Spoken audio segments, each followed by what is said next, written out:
Hey guys, welcome back to the Pageant Project. There's a post, depending on when you're watching this or listening to this, that's pinned to the top of my Instagram profile. And I bring it up because it's probably the best performing post I've ever made. That sounds so egotistical, and that's not why we're talking about this, to be clear. But just in case you didn't see it, it says, "I didn't win because I was perfect. I won because I was real." And I like it when posts like that do well because it makes me feel that I've said something that needs to be said. Obviously, it's not a post about me. It's not a post that has a photo of me or anything like that. And the content I make is rarely about me. But what I like to work out is I like to have my finger on the pulse of what you guys are thinking. And so when a post does that, a post like that does really well. When I say really well, I don't know, maybe for you it's peanuts, but I think it's close to 10,000 likes. I'm pretty sure it's the best performing post I've ever made, at least in pageantry. And it's also done well on Facebook, which is quite unusual because Facebook, for me at least, has been pretty dead for the last, ever since COVID, frankly. And this post just took off like absolute nuts on Facebook, and I don't really know why. But I bring it up because it did really well. Best performing post ever. B, what that means is I think it's a post a lot of you can resonate. And again, in case you missed it, the post says I didn't win because I was perfect. I won because I was real. But I wanted to talk about it briefly today because someone on Facebook posted that they had been given that exact advice on multiple times. And they had found, on multiple occasions, and they'd found that actually to be the most frustrating piece of advice. Not anything against me, but because she had seen, and I'm sure you've seen this too, multiple contestants, multiple women do exactly the opposite of that in terms of being real. They'd done the opposite. They had, and I'm not saying this to shout anyone out, but they had received advice from coaches that, if you want to win, you're going to have to dye your hair blonde. If you want to win, you're going to have to get a dress from this person. If you want to win, you're going to have to have your training from this person. Your personal trainer has to be this. Your dress design has to be that. Your shoes has to be that. Your hair has to be this color, this style, etc., etc., etc. You have to have walk coaching from a certain person, and I get that, and that's not to say that this person had frustrations with people who were improving themselves. Her point, and I actually agree with her point because I feel exactly the same way, is that it can feel often like winning a pageant or the women winning a pageant. It has nothing to do with being real. It has to do with being the perfectly manufactured type of real that just so happens to be palatable and acceptable in modern day pageantry. And I just had an interview today and we spoke about this, the difference between actually being authentic, which everyone talks about, that's the buzzword of today, and is that authenticity really valued and wanted in pageantry, or is it a very specific type of authenticity that's palatable in pageantry? And if it's only that very specific type, then is it really authenticity? Especially when that's not naturally you. And here's the thing. I don't disagree at all with what this person, I think she's a woman, commented on Facebook. I happen to agree with it. That's it. I make the post because I think it's a valuable starting point. But being real, so not winning because winning because you're real. Here's the thing. What does winning mean to you? And I've long gone past the point where I truly will believe that you have any control over winning in a pageant. I don't care how good you are, how tall you are, how pretty you are, how blonde your hair is, who you're getting coaching from, who your dress designer is, who your walking coach, anything like that. I really think more than ever pageantry, you being able to pick a winner in pageantry is really like throwing a dart at a dartboard and just seeing where it lands. So I've long given up on thinking that any of you should put any of your self-esteem or make any of your plans revolving around winning a pageant or having any result in a pageant. Because some people some people will tell me, I wasn't planning on winning. My goal wasn't to win, but I would have loved to be in the top 10. But I mean, that's still a placement-oriented goal. I have long come to believe, and I say this as being someone who's interviewed hundreds of contestants over the years, and I think it's changed over the years, pageantry, but that's a topic for another day. I have long believed that the best thing, the win that you can take from pageantry, is not the title, is not the crown, and it's not even the prize packages. It is really how you improve yourself, who you become, the people you meet, and the genuine opportunities that you get. The other big thing that I think is not spoken enough spoken about enough. I think it gives a lot of you, especially, and this is a big deal for young women, especially women who are trying to have it all. It gives you a much needed excuse sometimes to spend time on yourself. I don't mean spending money on yourself, although that's often the case too, but I mean taking time to spend on you and investing in you, when very often women especially will feel that's very selfish because they feel they have to spend that time on other people, whether it's giving back to their family, whether it's being a dutiful partner, whatever that means to you, whether it's giving time to your kids, if you happen to be married, giving time to you, spending time with your husband. And then don't forget, you're supposed to have a career, maybe you're getting your education and all that stuff. And very often without a pageant, you don't really take the time to work on you. And I think that's one of the most beautiful parts about pageantry for me, is that it gives you that excuse to work on yourself. This is all to say that if you define a win in pageantry as anything to do with the result, I don't think there's any advice for you. And I say that because I don't believe at this stage there really is any way that is a guaranteed path to winning, right? And when I say that, I contrast it to my background as a former tennis coach. If you wanted to win Wimbledon or Australian Open, which is on at the moment, you need to get faster. You know you need to get stronger. There are certain shots you need to be able to hit better.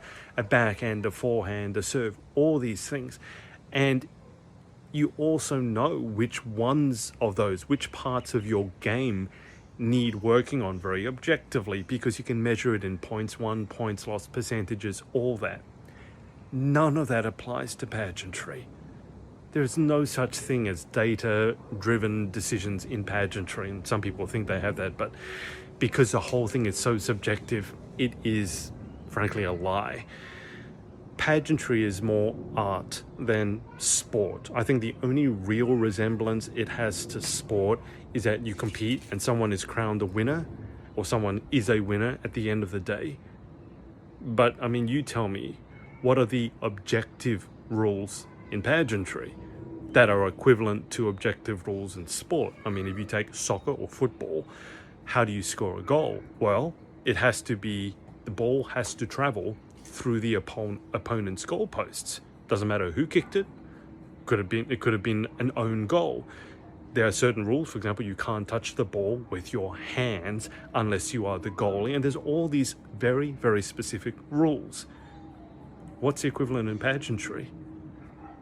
Apart from maybe, let's say, age rules, or can be married and can't be married. And frankly, a lot of those rules I think are silly to begin with. But my point is, because there are no objective rules and objective measurements in pageantry, it's very difficult to know what to work on. And frankly, not only that, but to know whether you're actually improving or not. And I tell you this because I'll give you the example of your walk, right? You might, in your first pageant, have done pretty well, and you thought your walk was so-so. And then let's say you're excited to come back next year and you really, really want to win. So you work on your walk, whether it's with a coach or not. And you work on it an hour a day, 2 hours a day in the lead up. And you're convinced because you've worked harder that your walk is better than it ever was. And then what happens? You go back the next year and you do worse than you did previously. You did better in terms of the results when you felt like you hadn't done any preparation, or you hadn't done any practice, or you didn't know what you were doing. So I say this to highlight the fact that very often pageantry it's really a bit silly in terms of the advice that's thrown out there. There is no pathway to winning a pageant in terms of taking home the title, because you could work really hard on your walk and someone will say, yeah, you worked really hard on your walk, but I prefer how you were last year because last year you were more authentic. Same goes for interview, right? Or for any other part of pageantry that you are marked on or graded on. You might work really hard and someone will say, I preferred how you were last year, right? And then someone will say, oh, you worked really hard, but you worked really hard on the wrong things. And you get all this conflicting advice. Sometimes you get no advice whatsoever. You get no feedback whatsoever. So how are you supposed to improve? This is all a shortcut or a pathway to getting frustrated.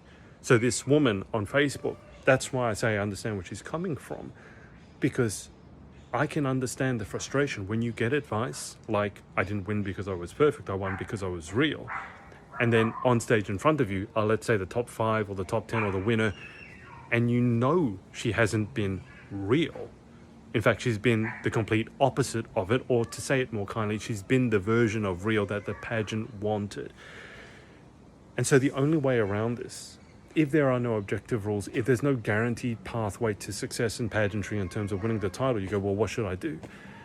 I say, you redefine winning. What is it that you really want from pageantry? Apart from the title, what is something under your control that you can take from pageantry regardless of the result? And I've already spoken about what I believe those things are. The people you meet, because pageantry attracts a very particular type of woman. And I think if you're that type of woman, you're quite rare. And so having an opportunity to meet like-minded women is an amazing opportunity. So the people you meet, the skills you learn, and as I said, the excuse, if it's needed, to actually take time to work on yourself. I will say, having interviewed hundreds of pageant contestants, that many of them, when I asked them who they would have been without pageantry, they can't answer that, because pageantry has been so fundamental to shaping the woman they are today, the person that I'm interviewing today. So if that advice of, I didn't win pageantry because I was perfect, I won because I was real, if you love it, you love it. If you disagree with it or it gets you thinking, that's even better. That's the reason I create posts like that. It's not to get you to agree with me. As I said, it's to see if I've got my finger on the pulse. And obviously this post resonated with a whole bunch of you because it got liked and shared all over the place, all over the world. Countries like, I just saw it was blowing up in the Netherlands, and then it was blowing up in India. I don't know how the algorithm works exactly. It's a bit funny because you see, hang on, first all these people in America were liking it, now it's suddenly getting picked up in the Netherlands, then it's getting picked up in India, then it's Australia, then the UK. But if that post makes you think, and the result of your thinking is, I don't really think that's true. I think some people win because they're real, but I think it might have been just happening to be that their version of real is what the pageant is looking for. I get you, and I think you're right, and I think that's smart of you. So my plea to you is to make your pageant journey, to make the most of your pageant journey moving forward, redefine what it is to win at pageantry. Focus on the things that you can take from it. As I said, for me, it's the people you meet, the skills you learn, the excuse, if again needed, to work on yourself. But whatever it is, please do not go into pageantry basing a large part of the reason you're competing on winning the title. Because it's just so, this is why I find hot picks laughable. Because when they get it right, they say, oh yeah, I know something. And when they get it wrong, they don't say, oh, I obviously don't know anything. They just claim the wins. If you've watched pageantry for any amount of time, you will know that pageant results, basically predicting pageant results, are like predicting the weather, at least here in Australia.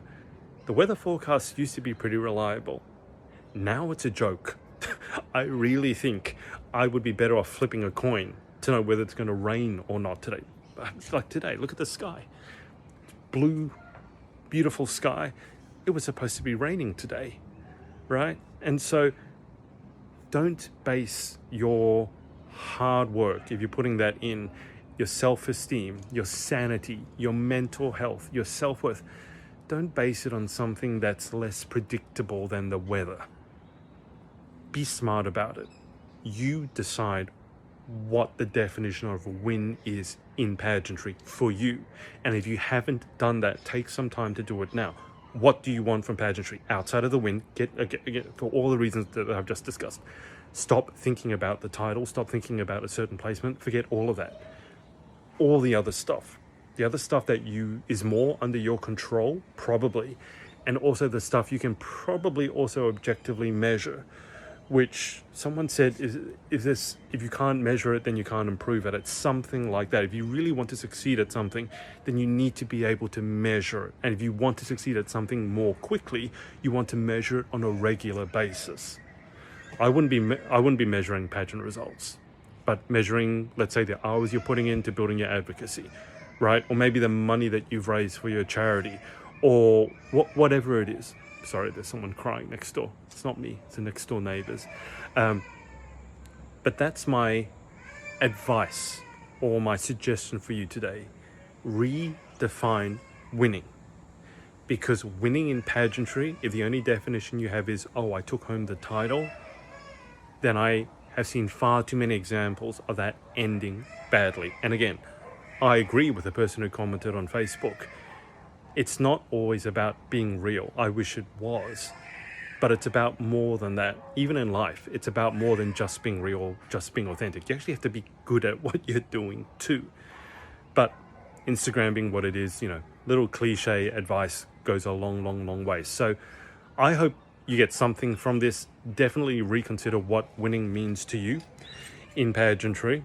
Let me know your thoughts. Let me know in the comments. Send me an email, send me a message, and I'll speak to you next week.